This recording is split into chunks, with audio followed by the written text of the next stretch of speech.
Você jovem que tem vontade de seguir os passos aí do Frei Gilson, eu tenho ouvido muita juventude falar do Frei Gilson.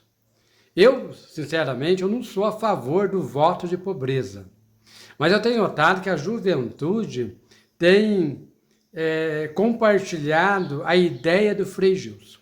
E o Frei Gilson tem feito um convite para a juventude procurar o seminário Convento Carmelita. Já há um certo tempo que é o nosso desejo, o desejo de Deus, que nós construíssemos o nosso primeiro convento.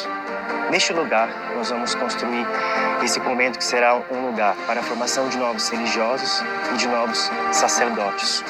É em São Paulo. Eu vou contar para vocês aqui como é que funciona essa experiência de ser seminarista. Aí quem gostar da ideia já pode procurar lá o convento. Quem não gostar, fica de boa. Primeira coisa, se você tem interesse de ir para um seminário, seja ou um diocesano ou para um religioso, o diocesano é o seminário onde você está na tua paróquia, o padre vai encaminhar você para aquele seminário mais próximo que tem ali, que pertence à diocese. O padre diocesano, o seminarista diocesano, ele fica menos tempo no seminário. Construíssemos o nosso primeiro convento.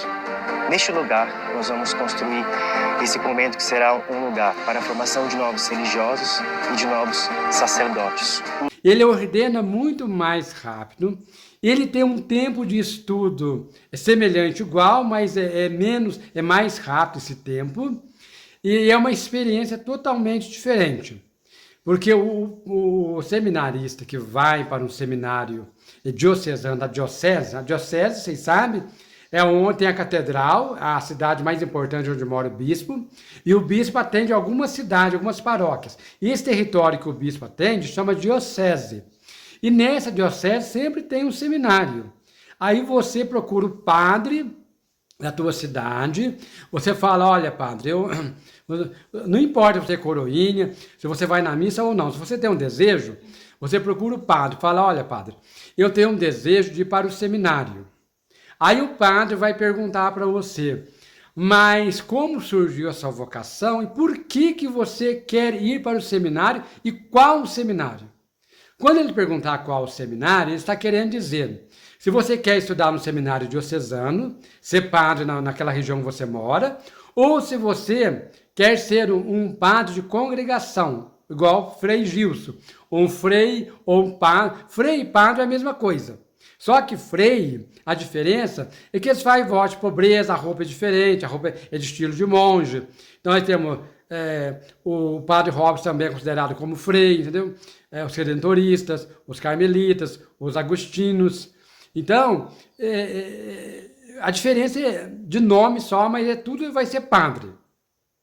Aí você fala para o teu padre, olha, eu gostaria de ir para o convento onde o Frei Gilson está trabalhando, onde o Frei Gilson prega. Porque Deus está enviando vocações e não temos mais onde colocar. As nossas casas estão cheias, é necessário construir um convento grande. Aí o que o padre vai responder para você? O padre, ele pode fazer um acompanhamento por uns meses com você, ir na tua casa, conversar com você, para ajudar você a discernir se realmente o teu perfil é um perfil para um padre religioso, que religioso é que faz voto de pobreza também, as vestes são diferentes, demora muito mais tempo para chegar padre e faz voto de pobreza, diferente. Aí o padre vai ver se esse carisma teu é para esse lado ou se o teu carisma é um padre de paróquia. Porque o padre de paróquia, que é o diocesano, o frei também pode visitar paróquias. Mas o padre diocesano sai de lugar em lugar das paróquias, atende confissão, faz isso, vai na casa de uma pessoa, de um doente. O dos religiosos é menos. A maioria dos religiosos fica trancafiado dentro de casa, do convento. Uns ficam só em oração, uns assumem paróquia, outros não. Tem uma vida diferente. E o padre diocesano, ele é fixo num lugar, sempre na região ali por perto. Ele tem paróquia, ele é vigário, ele está ajudando o bispo. Agora o religioso não. Ele vai Vou imaginar o Frei Gil, a congregação dele tem casa em São Paulo, tem casa no Rio de Janeiro, tem casa fora do Brasil. Então, a qualquer momento, você que escolhe ser um vocacionado religioso, aonde atua aquela instituição, tem uma casa de formação, ou tem uma paróquia, você tem que ir para lá se vocês te enviarem. Então, você não tem muita mordomia, você não tem muita escolha. É obedecer, acabou e pronto. E o Frei Gilson, então, está fazendo uma propaganda aí que eu vi na televisão, que estão criando um novo convento em São Paulo, na capital, para a juventude, para acolher novos vocacionados. Já tem muito vocacionado e querem mais vocacionados. Mas lembrando que a proposta deles é essa. Você faz o voto de pobreza, voltando lá atrás, aí o padre vai ver se você realmente tem vocação para ir para um convento religioso. O padre vai te dar uma carta de apresentação. Olha, Geraldo aqui, menino, me procurou, tal, e ele tem o desejo de conhecer a congregação de vocês. Ele vai pegar essa carta, vai entregar para você, chama carta de apresentação. O padre vai falar que você é um bom rapaz, é um bom menino, e que você é de família boa, e que você quer integrar num grupo religioso. O padre dá essa carta para você, você entra em contato, vamos imaginar lá com a congregação do Frei Gilson em São Paulo, você não vai falar com ele. Em outros lugares do Brasil que eles têm congregação, você pode entrar em contato. Aí eles vão marcar uma visita, ou eles vão vir até a tua casa conhecer você, ou eles vão pedir que você vá até na congregação deles, para eles conversar com você. A partir do momento que eles fizeram uma avaliação de você e que a família concordar, se você for menor de 18 anos, se você for maior não tem problema, se for menor, se a família concordar, eles vão convidar você para fazer uma experiência. E essa experiência, chamada experiência vocacional, é conhecido como propedêutico. Propedêutico é uma preparação para entrar nos estudos do seminário. Então você vai para uma congregação. Eu não sei onde fica a congregação dos carmelitas, que é do Frei Gilson. Eu não sei aonde fica o propedêutico deles, porque tem as casas de propedêutico, tem as casas de filosofia, tem de teologia e tem de pós-teologia. Então você vai ser encaminhado para ficar 1 ano ou 2 anos fazendo uma experiência. Você não vai estudar, você vai ter um estudo interno, mas você já terminou o 2º grau, o ensino médio, aí você vai, acompanha o Frei, vai no lugar, você fica em oração, você ajuda a fazer o serviço da casa, para você ver se é aquilo que você quer. Depois de 1 ano ou mais, você vai para um lugar, uma casa de formação no Brasil, ou seja, São Paulo, Rio de Janeiro, que eles vão encaminhar você para você fazer a primeira faculdade, que é de filosofia, que é 4 anos, e você sai com licenciatura. Na minha época não tinha o diploma, hoje tem. Então você vai ter esse diploma. Só que quando você vai fazer esse período todo, você já tem que ir consciente que você vai fazer voto de pobreza, que você vai morar em comunidade, você vai morar junto com outros freis, você não vai morar sozinho, igual o padre diocesano, ele vai morar sozinho numa casa paroquial. Você não. Você vai morar com outros freis, você vai morar em casas mais amplas, até em conventos, e ali você vai ter que conviver com muita gente. E a veste, igual a do Frei Gilson, você vai ter que usar dia e noite aquela veste, aquele capuz na cabeça, tá bem? É o estilo deles. Então você não vai poder usar uma roupa igual eu estou usando aqui. Então por isso que você tem que conhecer bem onde é que você vai entrar. E lá tem os momentos de orações durante o propedêutico e durante a filosofia. Aí terminou o curso de filosofia, tem conventos que pede mais 1 ano, você vai ficar mais 1 ano sem estudar, você vai para uma comunidade, ou você vai morar junto num outro convento, fazer uma nova experiência de visitar pessoas, aprender como ser padre, Depois, se você passar nesse teste e for aprovado, aí você volta para uma casa de formação, seja no Brasil ou fora do Brasil, eles que vão escolher por você. Aí você vai fazer a faculdade de teologia, que é o estudo da Bíblia. Só que não é só o estudo da Bíblia, tem várias matérias, tem moral, tem ética, você imaginar, é uma faculdade que depois você tendo teologia, também você fica com 2 cursos superiores. Hoje tem o diploma de teologia e é muito usado já, não só no Brasil, como fora do Brasil. Um teólogo, uma análise bíblica, Tel quer dizer Deus. Logia, estudo. Teologia é o estudo de Deus. E aonde é que está Deus? Na Bíblia. Então você vai estudar a palavra de Deus. Mas é só a palavra de Deus? Não. Você vai estudar, tem muitas matérias, entendeu? No, matemática tem? Não tem, mas tem lógica que é difícil. Então, tem algumas matérias que caem lá de moral, porque você vai atender confissão. Então você é um conhecimento muito bom que vale a pena, tanto a filosofia quanto a teologia. Faz-se filosofia primeiro para abrir a mente da pessoa, para ela não ficar bitolada só na palavra de Deus. Para ela entender que a palavra de Deus tem que ser interpretada corretamente. Então, para não ficar aquelas pessoas fanáticas, tá bem? Então, por isso que faz filosofia antes. Aí depois você faz a teologia. Então, vamos imaginar que foi aí 2 anos já de propedêutico, 1 ano, põe 2 anos, com mais 4 de filosofia, 6, com mais um que você fica parado depois de filosofia, 7 anos. Aí depois você faz mais 4 de teologia, 11 anos, e aí você pode ainda ficar parado mais 1 ano ou 2 anos fazendo experiência. Então são mais ou menos, leva aí até às vezes 12 anos para você chegar a ser um frei. Tem comunidades religiosas que você vai formar muito mais rápido. Às vezes com 4, 8, com 9. Tem alguns lugares que você vai formar com 9 anos. Com 9 anos você já é ordenado padre ou se torna um frei.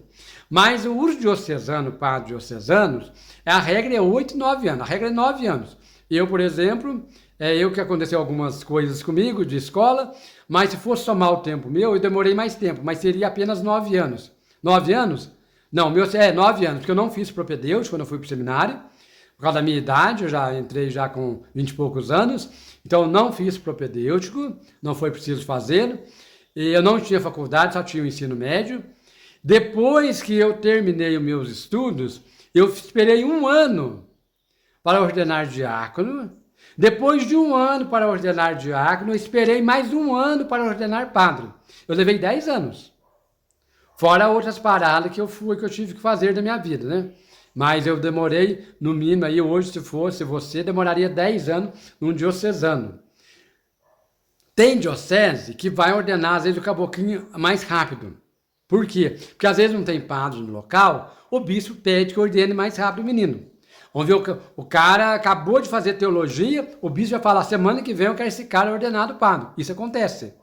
Então você vai para uma região, Mato Grosso, que está faltando, fora do Brasil, que não tem sacerdote, não tem freio, aí o bispo tem autoridade de pedir para você ser ordenado. Acabou de receber o diploma de teologia, pá, já ordena o caboclo. Mas se tem bastante padre, aí eles enrolam um pouco mais, tá? Eles vão testando o cara para ver se é aquilo que o cara quer mesmo.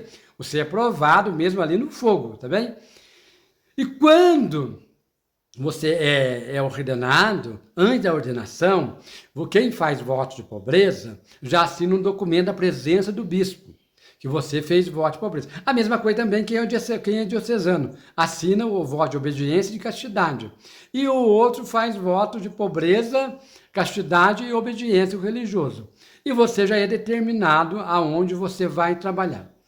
Quando você termina de ser ordenado, o bispo vai escolher um lugar, ou uma casa, porque os bispos religiosos do Frei Gilson, eu não sei quem que é o bispo dele, mas cada congregação tem um bispo religioso, tá bem?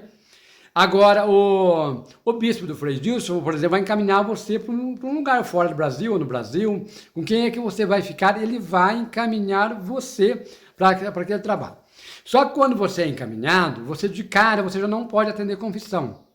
O bispo vai chamar você, vai conversar com você, é feito um teste antes para ver se você tem capacidade de atender confissão, é feito eles contam algumas histórias para você julgar, para ver se você sabe dar a penitência certo. Não é fácil, tá? Aí se você faz tudo direitinho, depois que você é ordenado padre, o bispo chama você, e se ele vê que você tem capacidade de atender pessoas, ele vai redigir um documento autorizando que você tem capacidade para atender confissões.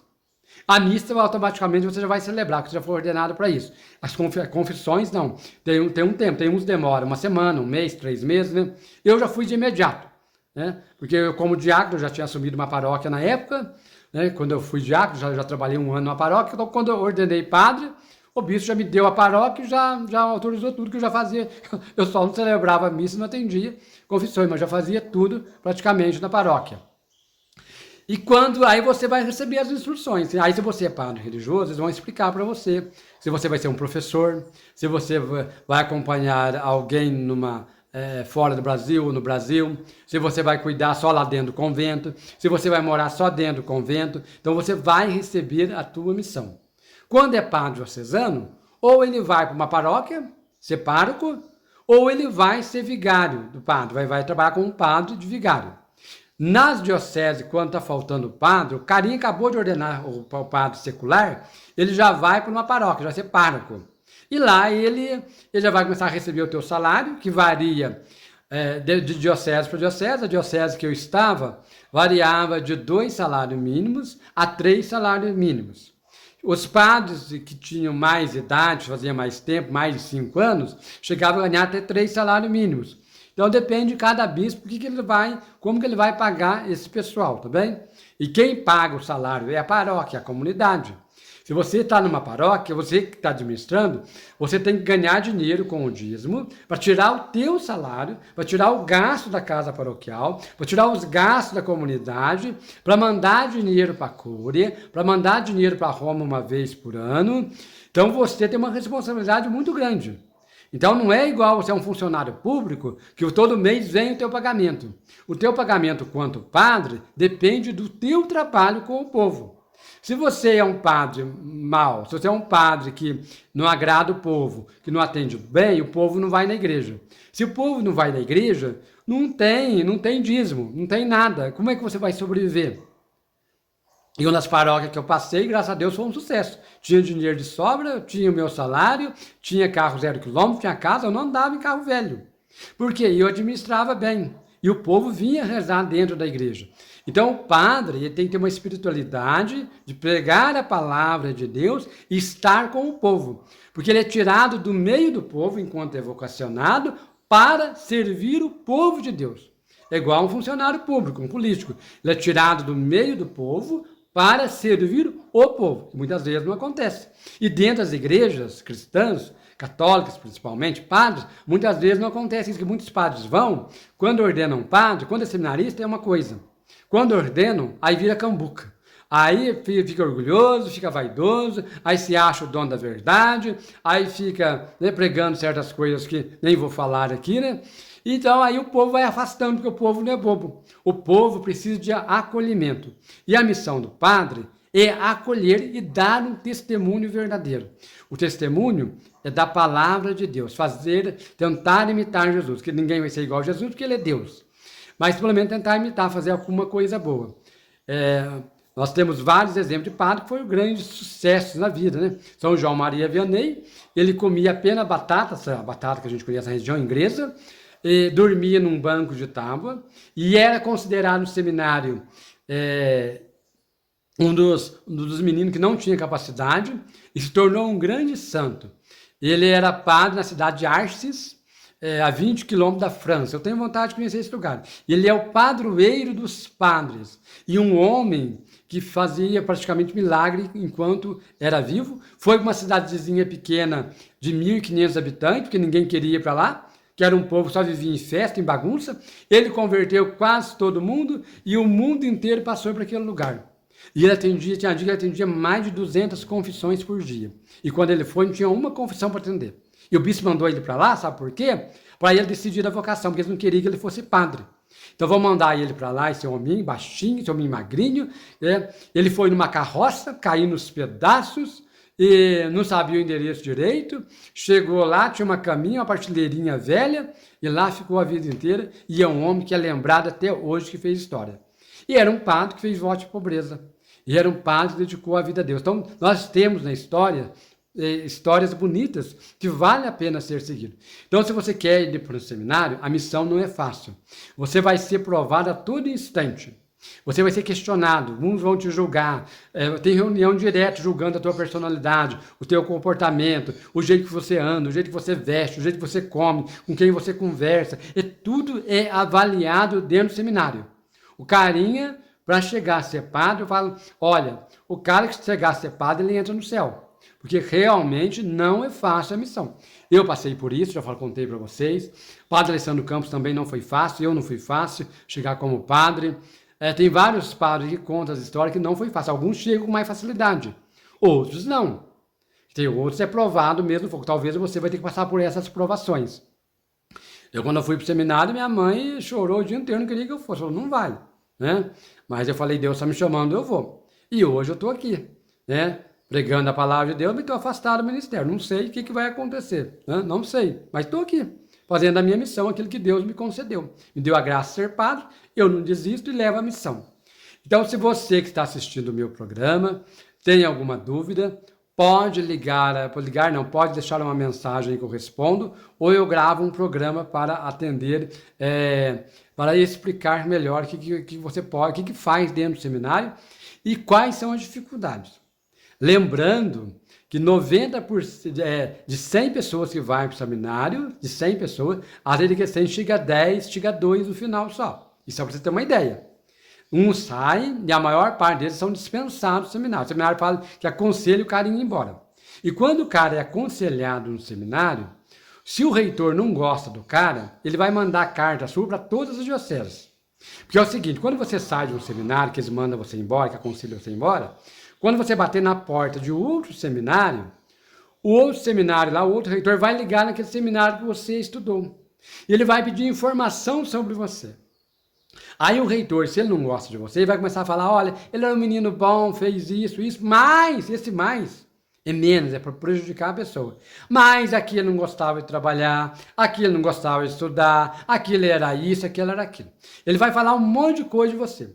E essa conversa, sempre o reitor para reitor é sigilosa. Esse que é o mal. Eles não jogam a carta limpa na mesa daí para você saber o que é, para você se defender. Não tem como você se defender. Eu passei por isso. Eu tive que passar 1 ano às escondidas, com um segundo nome trocado, eu tive que trocar o meu nome, trabalhando de cozinheiro, ganhando R$ 20 por ano, e a comida, para poder provar o que o reitor de um seminário, um bispo, ligou para o outro bispo e falou. Eu sofri mais de 1 ano com isso. Então, tem muito desse joguinho político dentro da igreja. Então, não basta você querer ir para o seminário.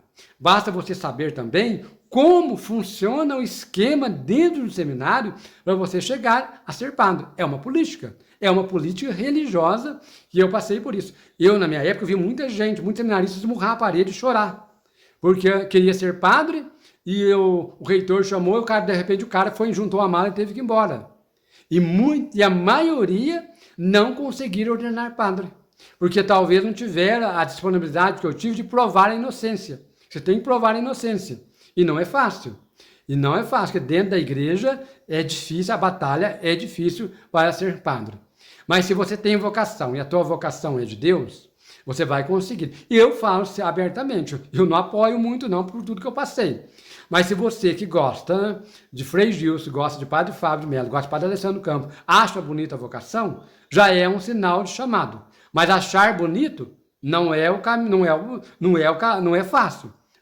Lembrar que esse povo estão lá porque lutou, passou uma história de vida, não é um toque de mágico. Vocês estão vendo quanto é difícil. Se você tiver alguma dúvida, pode escrever aí no comentário que o Padre Silvio está aqui para esclarecer para vocês, tá bem? Então eu já tenho experiência e posso falar como realmente funciona o esquema dentro do seminário para você ser padre. E tenho certeza que você vai chegar lá. E faltou muita orientação na minha vida. Eu sofri muito, mas eu tenho certeza que hoje as coisas mudaram e eu estou aqui para ajudar você. Eu espero que vocês tenham gostado desse vídeo. Eu sou o Padre Silvio Faria, estou com a minha irmã Maria, ela não tem gravado, ajudado eu. Eu ando muito cansado, aula, aí tem que trabalhar na lavoura, eu não consigo trabalhar, estou andando muito cansado demais, tá bem? Mas estou aqui tentando ajudar vocês naquilo que eu posso. Eu quero dizer ao Frei Gilson que eu não concordo com certas coisas, né? De certas pregações dele que é muito radical, que eu acho que não precisa, mas também tem coisas boas, né, gente? Beijão, abraços, aqui é o Padre Silvio Faria e continue em oração, nós estamos no tempo da Quaresma de 2025. Deixe um like no canal se você gostou, Compartilhe com os jovens para eles ir para o seminário, que é muito bom esse vídeo. Compartilhe com eles. E tenha dúvida, liga aqui, escreva aí para o Padre Silvio que eu respondo. Mas, por favor, compartilhe, deixe o seu like no canal, se inscreva para ajudar o meu canal. E seu comentário é importante, tá? Conte a sua história de seminarista ou de padre, e conte a sua história. Você quer ir para o seminário? Conte tudo aí e aos poucos eu vou respondendo para vocês. Agora eu vou embora de vez. Tchau, abraços, até mais.